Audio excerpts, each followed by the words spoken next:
кезінде Америкада жұмыс істеген кезде мен 5-ші водитель болып келдім да бір пиццерияға. Ол жерде бразилец болды, араб болды, мексиканец болды. Ең соңында олардың бәрі жұмыстан шығып кетті да. Яғни сол іштегі атмосфераның дұрыс еместігіне. И мен бір өзім қалып 2 жылға жуық жұмыс жасадым. Ол жерде не себеп болды шығып кетулеріне? Конкретно.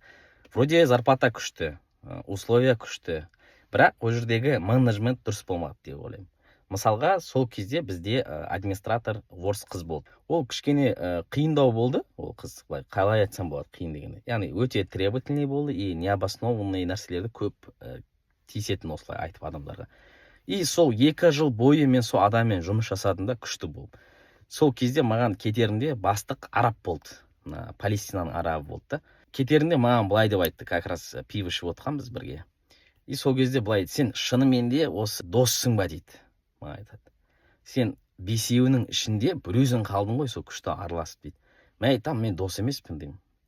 Біз просто қазақтандай сөз бар деймін да, сыйысып өмір сүру деген. Яғни біз всегда бір-бірімізбен сыйысып өмір сүру керекпіз да. Сол кезде ғана сен өзіңнің мақсатыңа жете аласың. Ол ешқандай да жаман нәрсе, өтірік дос болу деген сөз емес. Яғни адам всегда бір-біріне ұнай беру мүмкін емес.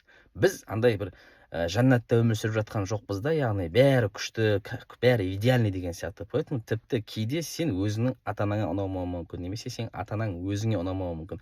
Жарың, коллегаң, жұмыстасың, досың деген сияқты.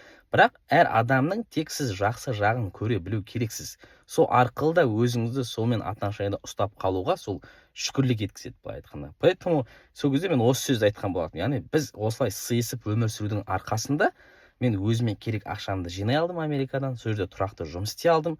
Солай онымен сыйысып, оның сөзін көтеріп, онымен әзілдесу арқылы мен де оған өзімнің талаптарымды өткізе алып, өзіме комфортный условия создать еткен болатын. Сондықтан бұл жерде түйін не? Сіз кез келген жерде, үйде, жұмыста, универде, достар арасында сіз осылай сыйысып өмір сүру керексіз. Тіпті пайғамбарлардың өздері де тірі кезінде барлық адамға ұнай алмады ғой, правильно? Өздеріңіз білесіздер оны кез келген діни кітаптардың барлығына. Сондықтан да біз бәрінің ұнауымыз мүмкін емес. Это еще норма.